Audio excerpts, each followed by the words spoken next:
balandi ya Congo Lokole news.com na baye oyo balanda biso na Lokole ya Congo kuna esika bozali na mboka ya Pays-Bas. Congo Lokole lelo ezali kotambusa micro na e pa bayi mboka koyeba la révision constitutionnelle ezali to nini po biso to bengaka ezali libeko likonzi oyo ezokama mboka na biso Congo. Balingi basimba article 220 yango wana tozokende kotuna bayi mboka eza malamu to mabe yango nde ezali mibeko ekambaka mboka na biso to tuna bayi mboka. Mbote papa. Mbote mama. Tana kotambola kotuna bayi mboka bana mboka. Soki bakoki changer mibeko likonzi oyo ezokama mboka na biso. Balingi basimba article 220. Eza malamu to mabe bino bayi mboka bolobi boni. Est-ce que soki basimbi yango mokonzi ya mboka akobandela na pouvoir ya na 2016 soki basimbi yango te moyen abandela lisusu na 2016 eza te ndenge mibeko elobi article 220 elobi mibeko likonzi. Papa maloba mboka yo mama natondi botondi ezali nde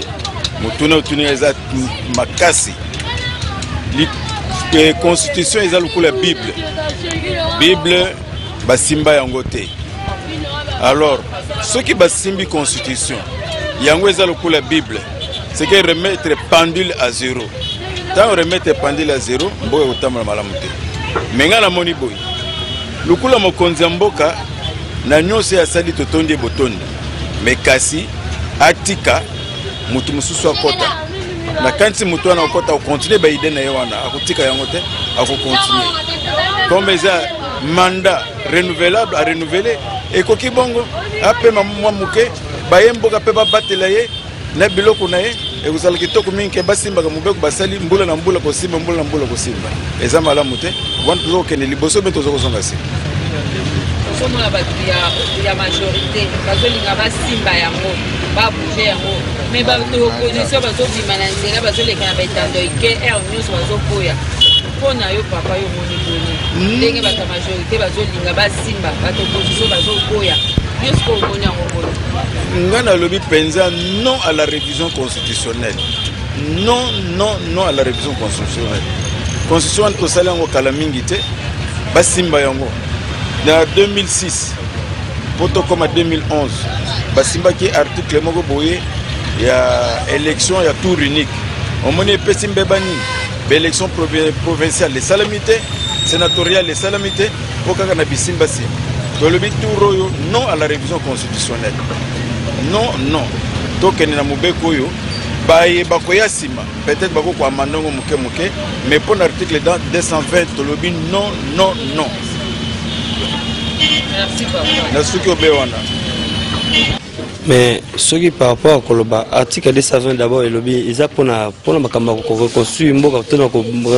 pour prolonger mandat. Mais tu es bien en mboka sur mandat ça pour des ça doit ça des mandats.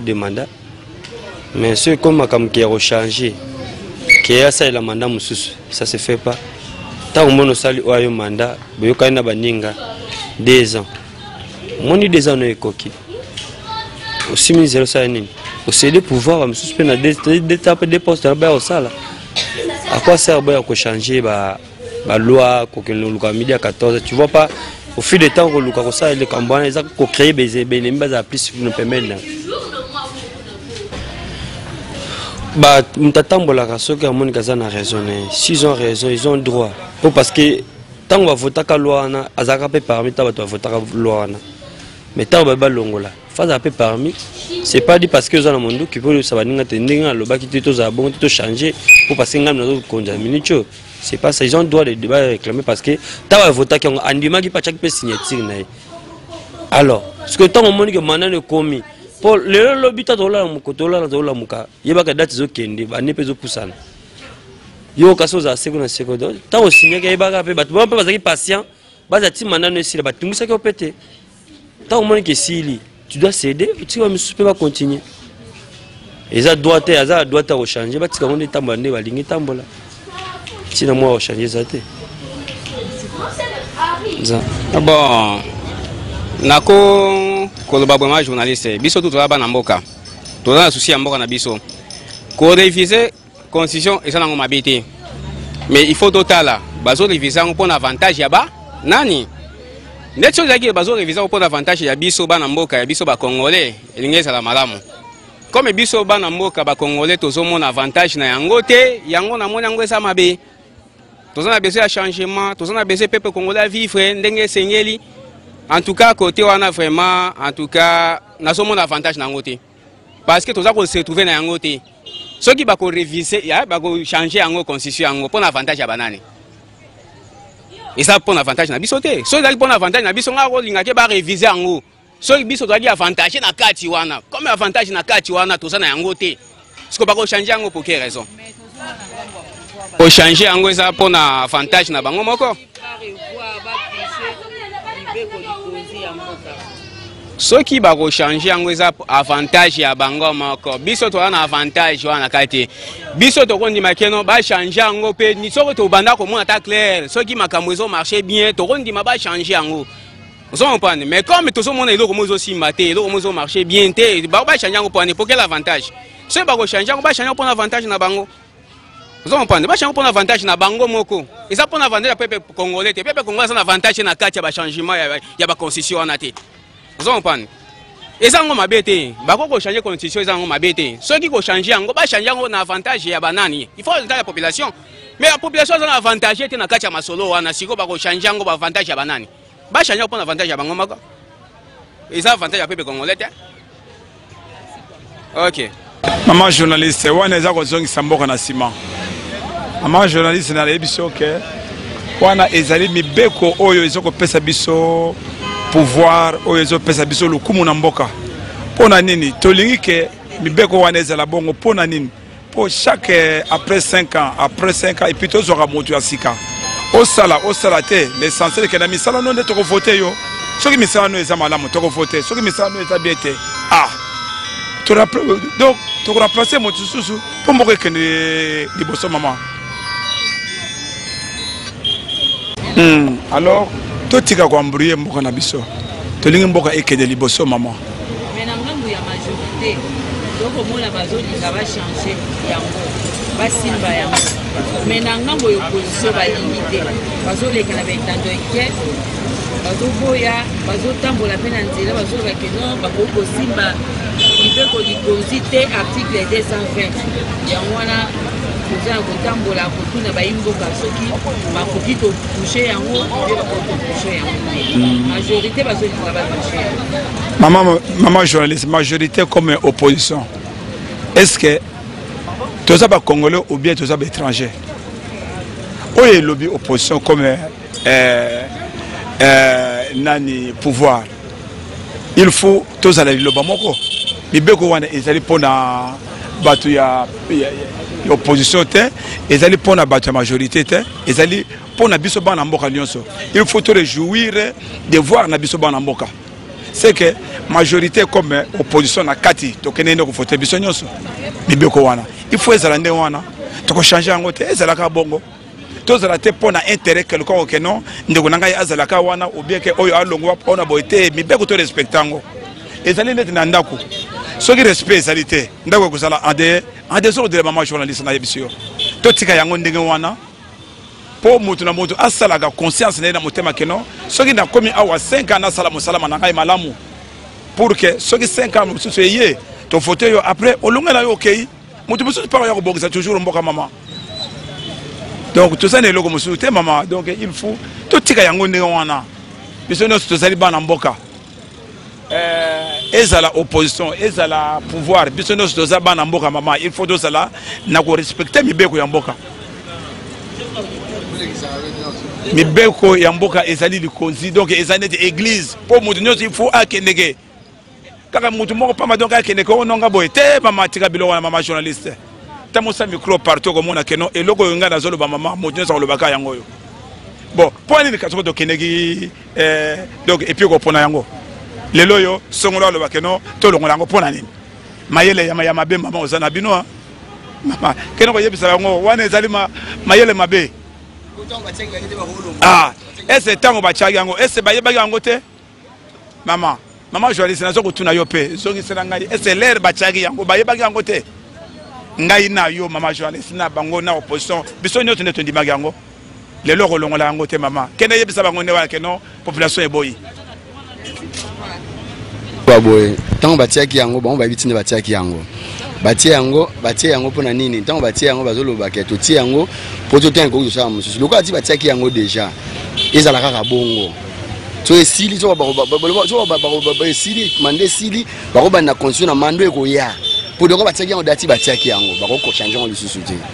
on a ngamba majorité bako balingi ba changer yango ezala yoka mama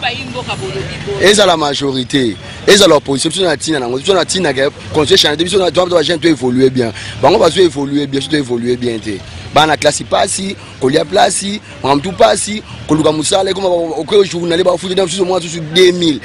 futa ke golia Maramdou Passi, ba chaîne conseil to lingi ke le cas présent ça celle sur malama celle sur 5 changer to mona ba cinquantenaire to so mona ba boulevard to so mona ba nini a chaîne constitution te so ko pesa deuxième mandat na ya legal so ko le ka ba na musana ba ndenge musana matika conseil za ndenge za leli wana on ba chaîne to évoluer bien mama na ninga uti musika me na mona le ka na mitolo ba bon pona so ko loba to lingi bongo to évoluer ata celle misa to ndimi yango le to mona buka pardon to mona bukanga lonzo kuna asa so bloc munene asa so bukanga lo lo sala to ba cinquantaine asali peno esingila sala asali na mer pardon pas bouger constitution te to ta soumande ko ya sima to biso to évoluer ba jeune merci obakisaka maloba ngo po tozo kolisaka maloba ngo kaka po en tout cas ceux qui mandane ko continuer kaka toujours tala bana ba classe abazo ba classe musale zate le lingi ne tozo continuer to tangisaka bana ngo bana bakei bazongi bazo tangisa bango te bo futa minel voile oyo basilisi bavana ndako bazo continuer te ceux qui mandane ko continuer mboka ngo ebonga ivana o bazali boso babongisa peto za malamu bakoki kosimba te yaya article 220 bako bouger yango te ezalaka bongo misala ya salel biso tozo sepela vraiment ba oyo atongeli biso likolo kitoko to sepela tozo sepela ngo mama ya mwana muninga balobi soki asali bolamu ifoko ndima foko ndima bolamu oyo ya sale mais sika koko bandela manda ba changer mibeko likolo seki akoki ko bandela mama akoki ko bandela nde mboko vraiment batambusa ngo malamu poto sepela to lia to mela o mona ebele azokokisa 115 105 pour kolia malamu ezali kasi ko zolia malamu te ezokokisa bambula wana okokisa te en tout cas lilo bana zaki na onde yango wana vraiment souci nanga ngande na zabo na boti bana mbali 6 ba 6 ba classe misale ezate ba vandelinga na ndako na usepela te mboke zama ezaka vraiment o bazali boso bazana souci na biso yepe azana souci na biso en tout cas na suki kawana pona okene na mukuse ngana koloba boyi bakoki ko simba yango te seba ko changer mibeko ya mboka bameka ko simba na wana te bakene ko changer mibeko ya bandako na bango batika yango parce que tamba votaki yango bazaki bango moko biso tozalaki te alors batika yango kande ba votaki yango soki ba ko changer bakene ko changer mibeko ya bandako na bango biso ba jeune na Congo toko tanga ni musala ni to abatu te oya maboma te toza batu toza ko raisonner toza ko mona basimba yango te tolobi non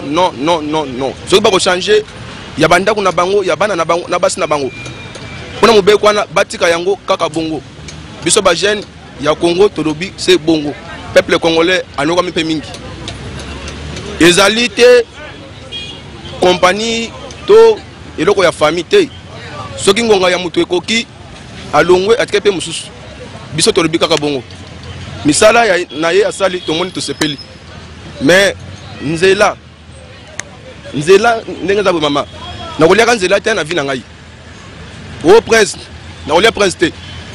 libungu na ngai vina ngai eza wapi ne eloko te mibeko wana vraiment biso to boyi batika yango bakende ko changer mibeko ya ndako na bango na lobi pe na bandeli ba changer mibeko ya bandako na bango ya mboka ndenge bavotaki yango batika kaka nde bavotaki yango merci.